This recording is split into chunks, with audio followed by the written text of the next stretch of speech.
పెద్దపల్లి మండలం బొంపల్లి గ్రామ పరిసరాల్లో క్వారీల్లో జరుగుతున్న బాంబ్ బ్లాస్టింగ్పై రైతులు ఆగ్రహం వ్యక్తం చేశారు. గురువారం పెద్ద సంఖ్యలో గ్రామ రైతులు రోడ్డుపైకి వచ్చి రాస్తారోకోకు పాల్పడ్డారు.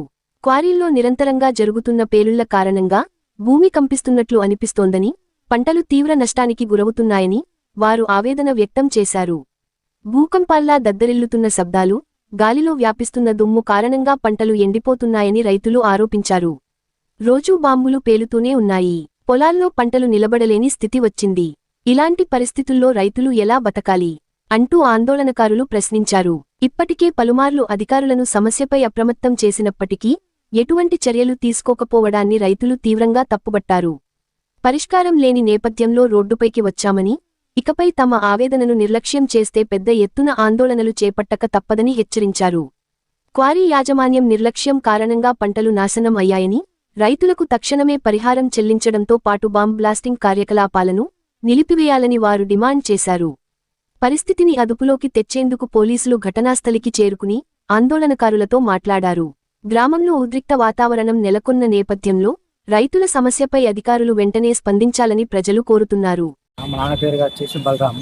గత 20 సంవత్సరాల నుంచి కోరి గురించి ఈ రోజు ఇల్లీగల్గా నడుస్తూనే ఉన్నాం. దీని గురించి తిరుగుతూనే ఉన్నాం. హైకోర్టులో కూడా స్టే తీసుకునే ఉన్నాం. యథావిధంగా ఇదే దీని గురించే నడుస్తూనే ఉన్నది. మధ్యలో పోయి ఆపుతా అంటే మీరు అని చెప్పేసి వాళ్ళు మాట్లాడతారు. మేము ఇక్కడ ధర్నా చేస్తే వాళ్ళు ఇక్కడికి రావడానికి అవకాశం ఉన్నది. వాళ్ళు పర్మిషన్ ఉన్నది అంటారు. పర్మిషన్ ఉన్నదంటే 24 గంటలు నడిపించుకోవచ్చు కదా. ఎందుకు మరి డే అండ్ నైట్ నడుపుతారు? ఒకసారి మట్టి అంటారు, ఒకసారి బండి అంటారు. పొలంలో పడుతున్నాయి, మీరు వచ్చి చూసుకోపోయి ఇళ్ళే ఉంటాం, పొలంలో ఏడబడ్డదని చెప్పేసి మాట్లాడతాం. మీ ఇళ్ళే ఉంటాం, పొలంలో పోయి చూసుకోండి. మీ ఇక్కడ ధర్నా చేస్తే వాళ్ళు ఇక్కడ రావడానికి పోలీసు వాళ్ళు వాళ్ళని ఎట్లా ఊపుకుంటారు? వాళ్ళు ఎందుకు పంపిస్తలేరు పోలీసు వాళ్ళు? మేము ధర్నా చేస్తాను. రైతు అనేటోడు ఇక్కడ మనం నష్టపోతున్నాం కాబట్టి మేము చేస్తున్నాం. వాళ్ళకి ఏమున్నదని చెప్పేసి వాళ్ళు ఇక్కడికి వస్తారు. వాళ్ళకైనా ప్రాబ్లం ఉంటే పర్మిషన్ ఉండేది ఉంటే వాళ్ళు ఇల్లీగల్ గా పొద్దున రాక మొత్తం నడిపించుకోవాలి. మరి ఇవాళ ఎందుకు నడిపించలేదు? పర్మిషన్ అంటారు కదా. అప్పుడు మేము చూపెడతాం, సరే ఇన్ని అని చూపెడతాం. వాళ్ళ దగ్గర కూడా ఎందుకు చూపెట్టలేదు? వాళ్ళకి ఏమవుతుంది ఇక్కడ రావడానికి? మేము అక్కడ రావద్దని చెప్పేసి మాట్లాడతారు. మరి వాళ్ళు ఎందుకు వచ్చి లీడికి ఏదైనా ఉంటే మరి పోలీస్ స్టేషన్ పోండి. పర్మిషన్ ఉన్నప్పుడు చూపెట్టాలిగా. మొన్న మైనింగ్ ఆఫీస్కి అయినాం, కలెక్టర్ ఆఫీస్ కాడికి అయినాం, పిఎస్కి అయినాం. సార్ వాళ్ళు ఒక్కరోజు వచ్చేళ్ళు, వాళ్ళు వచ్చేసి ఏదో విధంగా చూసి 2-3 రోజులు చూసి ఈ వరకు దాదాపు 5 నుంచి 10 వెహికల్స్ సీజ్ అయిపోయినాయి. మళ్ళీ తర్వాత ఏదో విధంగా నడుస్తూనే ఉన్నాయి. మరి ఎందుకు నడుస్తున్నాయి ఇలా? మరి ఇది హైకోర్టు అనేది మరి దీనికి వాల్యూ లేదా? మరి రైతు అనేటువంటి వాల్యూ లేదా? మరి దేనికి అనుకుంటారు? నాకు కావాల్సింది ఒకటే డిమాండ్, మా భూమి నష్టపోతుంది, అది బంద్ చేసేది ఉంటే బంద్ చేయండి. లేదంటే 2వ ఆప్షన్ కూడా నేనే చెప్తా. రైతు అనేటువంటి భూమి మీద ఉండద్దు అంటే ఏ దేశంలో ఏ భూమి మీద రైతు ఉండద్దు. మాకు కావాల్సిన అదే భూమి. కనగర్తి నుంచి వెళ్ళిపో పెద్దపల్లికి దారిలో మా భూమి ఎంత ఉన్నా భూమి ఉన్న దాదాపు 100-150 ఎకరాల భూమి నష్టపోతుంది. రాను కాలంలో ఈ ఊరు అనేది ఉండే బ్లాస్టింగ్ తోని మొత్తం రేకులా ఆదిలైపోతాయి. ఏడికెళ్ళన్నా ఇది రోజు చెప్పే విషయమా? ఆ బంకాడు కూడా వచ్చిన రోజులు కూడా ఉన్నాయి. తెలియదు అందరికీ కాకపోతే ముందు నాడు ఇల్లే చెక్కలు వస్తాయి. కట్టి 2-3 సంవత్సరాలు అయితే ఇల్లు చెక్కలు దేనికి వస్తాయన్న? దాని ప్రాబ్లమా లేదా దాని ప్రాబ్లమా? 30 సంవత్సరాలు మా నాన్న సింగిల్ గోల్డ్ లీటర్ చేసిండు. ఆయన తెలియదు బ్లాస్టింగ్ గురించి? అలా తెలియదు అన్న. ఇళ్ళ కొత్త చెప్పండి మాకు. మీకు గింత ఎత్తాను నష్టపడండి. 2 పాలు దేనికి ఇస్తారన్న? మరి రైతుల ముంచి మరి అదిగా అన్న. మరి మేము వరి పండిస్తాను అన్న. మాకు ఇంచుమించు దాదాపు 12 ఎకరాలు ఉంటుంది అన్న. అంటే మా కోరి సైడ్ 12 ఎకరాలు, దాదాపు 12 నుంచి 15 ఎకరాలు ఉంటుంది. అది బ్లాస్టింగ్ చేయడం ద్వారా ఈ పొలం అంతా నష్టం అవుతుంది. మాకు కావాల్సింది ఏంటి? అది బ్లాస్టింగ్ బంద్ చేయండి. లేదు 2వ ఆప్షన్ ఏంటిదంటే మా భూమి ఎంత ఉన్నది, మా బావి ఉన్నది, మా భూమి ఎంత ఉన్నదో అంతా కనగర్తి నుంచి వెళ్ళి పెద్దపల్లికి పోయి కావాలా. మా రోడ్డుకి ఎంత ఉన్నదో మాకు అంత కావాల్సిన భూమి అది కావాలని కోరుకుంటాం. గవర్నమెంట్కి అయినా వాళ్ళు కూడా మాకు బతుకుతారు లేదా అంటారు. మేము ఎందుకు మరి అది తీసుకోవాలని కూడా మేము అది కూడా చెప్తున్నాం. మేము వాళ్ళని అయితే బతకద్దు, ఈ ఊర్లో మీరు ఉండొద్దని మేము చెప్పేసి మేము మాట్లాడతాం. అందరం అన్నా మాకు రైతులు ఎందుకు నష్టపోవాలి? వాళ్ళు కూడా నష్టపోకండి. వాళ్ళు తీసుకొని నడిపించుకోండి. మాకు కావాల్సింది భూమి. మరి రేపు కాలంలో భూమి లేకపోతే మరి రైతు అంటే ఏడుంటారన్నా? రేపు తినే ఫుడ్ ఏడికి వెళ్ళి వస్తుంది అన్న? ఇదిగా మా డిమాండ్ అనేది అదన్న. మాకు కావాల్సిన 2 నేను అడిగేది, చేస్తే బంద్ చేయండి. లేదంటే మాకు కావాల్సిన భూమి మాకు కావాలని. సర్వే నెంబర్ 179 అన్న. దాదాపు ఇప్పుడు ఇక్కడ 10 మంది ఉన్నారన్న.